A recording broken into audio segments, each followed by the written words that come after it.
So we're back with the Betamax A to Z. I am the alpha male.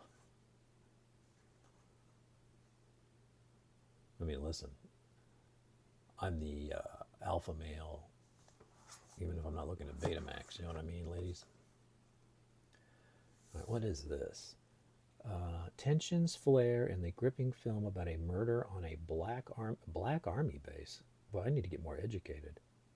Near the end of World War II, Captain Davenport, a proud black army attorney, is sent to Fort Neal, Louisiana, to investigate the ruthless shooting death of Sergeant Waters.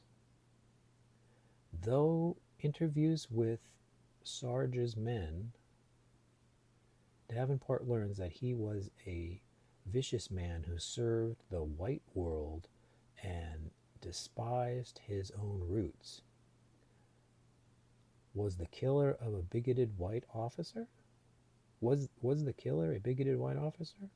Or could he have been a black soldier embittered by Waters' constant race baiting? That doesn't sound like... That doesn't sound fun, does it? I don't know if that was based on a true story. Oh, look at that. Look at this. Radio Shack. Now, are you shitting me? If it got all the way down to Radio Shack renting tapes, no wonder nobody could survive. That's called oversaturation. Soldier story. And by the way, just so you know, I probably said it before, you could not afford to rent. You could not afford to buy these tapes. Most people could not. These tapes were around $100 a piece when they first came out. Okay? That's a lot of cake back in 1980. They called it priced for rental. All right, let's see what we got here. Got a rental sticker. I can see it. Oh, Summer Rental. This is a fun movie. It's not John Candy's best movie, but it's, come on. You still have a good time, right? And it's just what it says. You go rent a house for the summer, hang out at the beach. And if I remember correctly, they meet some guy on a boat.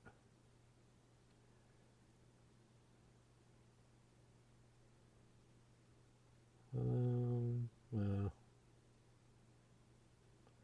tough for me to remember. Yeah, Rip Torn. He's the weird boat captain. Yeah. I knew it was something. I haven't seen this in a while. Because, it's really color by numbers. If it wasn't John Candy in there, I don't know why you'd watch it. It's all the same tropes that you would find. Summer Rental. He saw the script and said, yeah, I'll go there. Oh, I'm saying, G. All right, who's next? The River. I know I've talked about this. It must have been a live show where I did this. Mel Gibson, Sissy Spacek, the woman of the late 70s, early 90s, Carrie herself. The River. Okay, let's find out what this is all about. An emotionally charged film celebrates the triumph of a young rural couple as they face nature's greatest revenge, the threat of poverty and a wrenching separation. Oh, it's like a divorce movie. Sissy Spacek, Mel Gibson, and Scott Glenn star in this moving tribute to love, faith, determination, and a vanishing America of the independent farm family. Oh, another downer.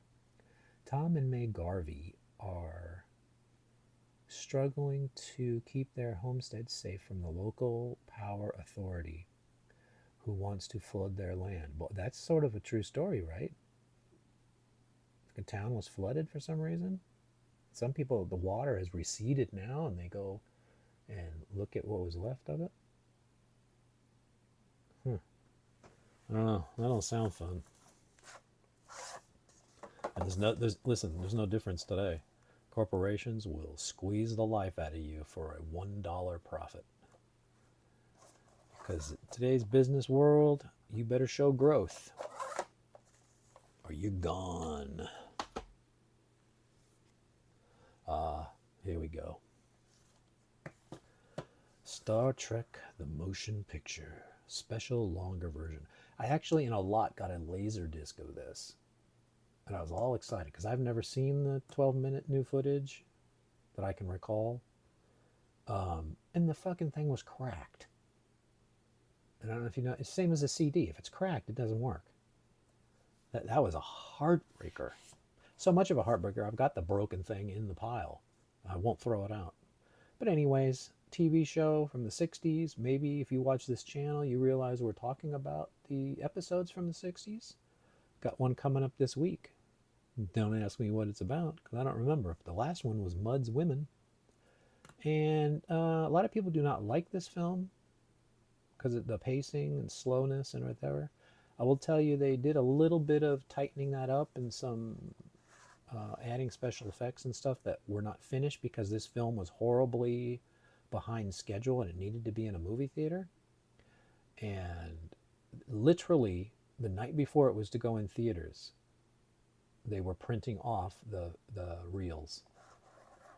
And I guess the guy went to the premiere, Robert Wise, and the film was wet. That's how behind they were. And apparently, one of the first shots, they're hovering around Earth, but they didn't have the time to put the picture of the Earth in there. So it's just kind of a blob. Wonder how many people caught it. But listen, I'll still watch it. You understand? And then here's the follow-up, The Wrath of Khan, and this is Nicholas Meyer we were just talking about with that Sherlock Holmes and Freud movie. And if you don't know this, if you go, Star Trek, ugh. This, for a lot of people, is the best one. It's a revenge story. Kirk and them, they get like these military uniforms now, and it's no more kissy, poo, hug. Listen, this is a good movie, okay? You probably should know this one, even if you're not a Star Trek fan. I don't need to tell you what's going on. But it did have the distinction of, I can remember, I was really young at this time, I don't think I was 10, but I just remember seeing Shatner on TV doing an interview on one of those late night shows, and he talked about how this was a sequel to one of the original episodes. And I thought, wow, that's a cool idea. But I still couldn't go to the movies by myself, so I didn't get to see this for very long. First one I saw was The Search for Spock, #3, and I saw that in a movie theater. And the same movie theater that eventually one day I would work at, Pacific Theaters in Lakewood. What do you think about them apples? Well, I mean, why stop now, right? Here he is. This is the first Star Trek film I ever saw in a movie theater. I like it. It was a direct sequel to Wrath of Khan, or what some people call the Genesis trilogy. So the motion picture is not a part of that. It was just the first movie in the series, but 2, 3, and 4 were part of a trilogy that they stitched together, the Genesis trilogy. Some very crazy stuff and important stuff happens in this one. So anybody who poo-poos. Now, the one thing that people do complain about was the budget was slashed. And it was on a nearly TV budget for this one. So, yeah, listen, I don't notice those things. I mean, I'm watching the story and stuff, but they say there's different places where it looks like they cheaped out. I don't know. I like it. And if you can make it cheaper, why not? And I swear this is the end of the Star Trek stuff because I don't have any more. Here is the next part of the Genesis trilogy, the final installment, and what most people call the whale movie. They went on to make 2 more of these, but I don't have them on Betamax. I have something else. I think I'll get the 4K. I finally put out 4Ks of these. I must have that. Do, do, do, do, do, do, do. Some of the music in it. You're welcome. I might get a copyright claim. This was 86. Boy, I swore that was 85. Shows what I know. Glad I'm not in a trivia contest. And that's the last Star Trek one, so everybody relax. Ah, Sean Connery. Hello. Audrey Hepburn? That's the My Fair Lady, right? I was forced to watch that once. Oh my god, it was just she makes a noise in that movie. And somebody, the editor or somebody thought that was just fucking hilarious. So they hit it a bunch of times. It drove me right up the wall. Anyway, Robin and Marion, I'm assuming this is Robin Hood. Right? The Legend of Robin Hood. Yep, bing. So there you go. You ever wanted to see Sean Connery as Robin Hood? That's a pretty old Robin Hood, right? Look at some gray shit there. I always picture Robin Hood as a young, spry man, like Kevin Costner. Talking funny. There you go. Robin and Mary. Never seen it. Don't know that version. I know the Star Trek The Next Generation version. I know the Kevin Costner version. And I know the Mel Brooks with Carrie Ellis in Robin Hood Men in Tights. Now, here's a sad state of affairs. This is a blank, and I had a loose Raiders of the Lost Ark and some graffiti on it. Not much to show here. You know, Raiders of the Lost Ark, come on.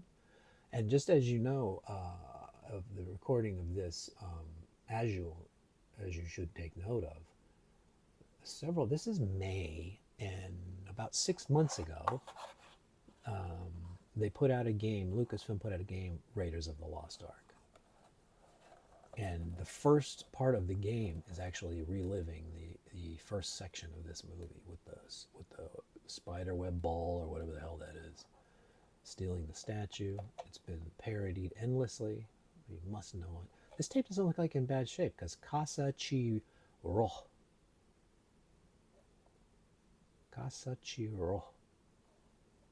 They owned it. But it looks in great shape. Don't ask me what happened to the box. I did not receive the box. I received a loose tape. Get it? Got it good.